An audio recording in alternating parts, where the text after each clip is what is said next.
Hi guys, what's up? It's currently 7:08 p.m. Just starting my next vlog. I'm drawing. Currently drawing something to fit up there, hopefully. Hopefully it works. I would love it to work. Please let it work today. Anywhooser, I'm going to, I'm gonna show. Oh my god, it's Tommy Young in a WWE show. What the hell? Him, call the whole angle. It was his angle. But he was very, very creative, and he did book a lot of his own. I think, obviously, when the time of his death, he wouldn't have really been able to think at all. I mean, we all know he had an alcohol. Who convinced John Tenta to go from an earthquake to an avalanche to a goddamn shark? It's bad enough that Tenta had to suffer the indignity of walking around with a giant shark tooth painted on his face, but perhaps even worse was his tiger tattoo, which was made to honor his alma mater, Louisiana State University, had been covered up with a tattoo of a shark, I think. To his credit, Tenta later said that it was his idea to change the tattoo and not something forced upon him by WCW. Way to take over the team, I guess, but I hope he was compensated well for that. Soon Kamala, the Ugandan giant and the most awkward cameo in Diva Search history, would join the fold, because if there's one thing this group needed more of, it was guys in spooky face paint. After putting a big dragon head on Mang and adding Vader to the fold, the core of the dungeon was formed and ready to take on Hogan, who would beat their ass at every turn. Yes, it was all part of the plan for the Hulkster, who had convinced WCW to basically recreate what worked in the 1980s to get him cheered by the fans. This despite the fact that we were years removed from the height of Hulkamania. Who convinced John Tenta to go from an earthquake to an avalanche to a goddamn shark? It's bad enough that Tenta had to suffer the indignity of walking around with a giant shark tooth painted on his face, but perhaps even worse was his tiger tattoo, which was made to honor his alma mater, Louisiana State University, had been covered up with a tattoo of a shark, I think. To his credit, Tenta later said that it was his idea to change the tattoo and not something forced upon him by WCW. Way to take over the team, I guess, but I hope he was compensated well for that. Soon Kamala, the Ugandan giant and the most awkward cameo in Diva Search history, would join the fold, because if there's one thing this group needed more of, it was guys in spooky face paint. After putting a big dragon head on Mang and adding Vader to the fold, the core of the dungeon was formed and ready to take on Hogan, who would beat their ass at every turn. Yes, it was all part of the plan for the Hulkster, who had convinced WCW to basically recreate what worked in the 1980s to get him cheered by the fans. This despite the fact that we were years removed from the height of Hulkamania murder. Get off of there! No! Oh my god! This, ladies and gents, is the final visual of the Monster Truck Sumo match, which took place at Halloween Havoc 1995. After several minutes of pushing, and pushing, and pushing, and pushing, and pushing. Fuck.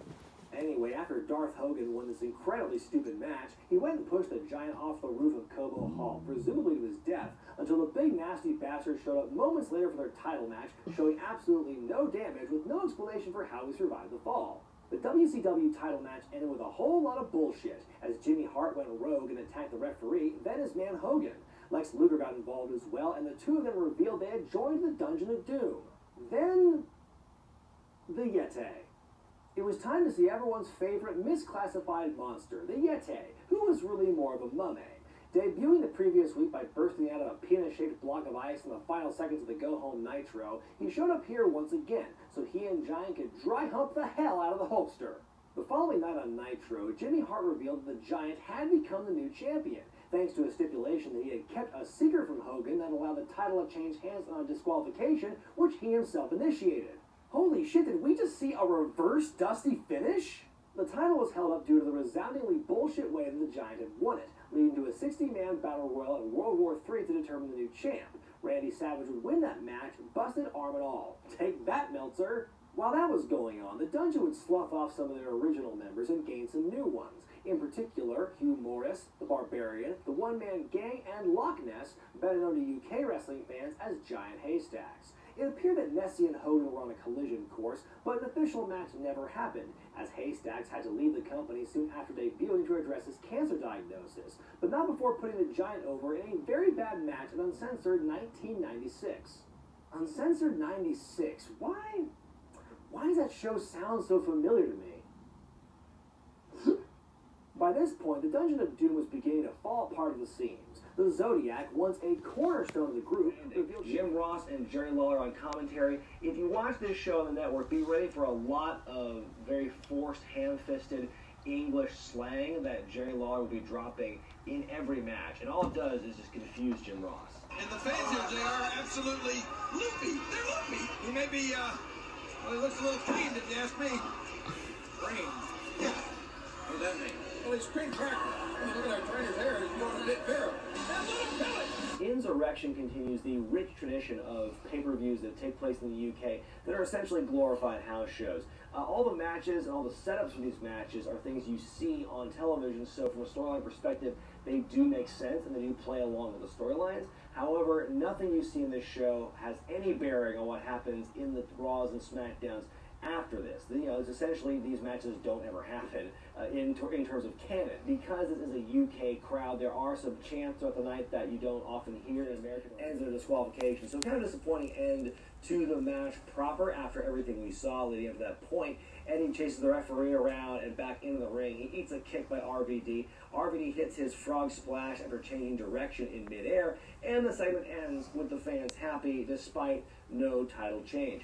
I give this one 2.5 stars out of 4. Always excellent work by these two. The DQ finish, though, did disappoint me because for a match that is essentially non-canon for WWE, the fact there was no decisive finish for this matchup, I thought was a little weird. I believe it's the only match in the entire show that has a DQ finish.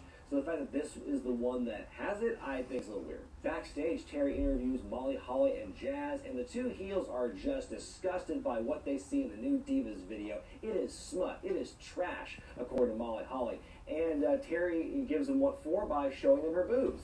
That'll show them. That leads into our next match, women's tag action, as Trish Stratus will jerk her over. Jacqueline accidentally screws over her own partner at one point and keeps Trish from pinning Jazz with a backslide. So much of what Jackie does in this match, it looks so snug and looks so legit. I love it. You know, she and Jazz in particular really add a lot of legitimacy and hard-hitting action in this match. And, you know, Molly to an extent as well does that too, but I think it's more on the side of Jackie and Jazz here. The commentary spends an awful lot of time talking about Molly Holly's virginity and Jazz's appearance. Jerry says this match is making him Randy. This is just what it was like at the time. The heels go for a double Irish whip out of the corners, but then Jackie and Trish do-si-do. I love the do-si-do counter. Jackie hits Molly with a tornado DDT. Trish hits the Stratusfaction on the champion Jazz, a double pin. Jerry Lawler's still creepy, and the faces win. I give this match 2 stars out of 4. I think it was a very solid matchup here. Like I said earlier, for someone who didn't have as much experience as her partner and her opponents, Trish looked very good. See ya.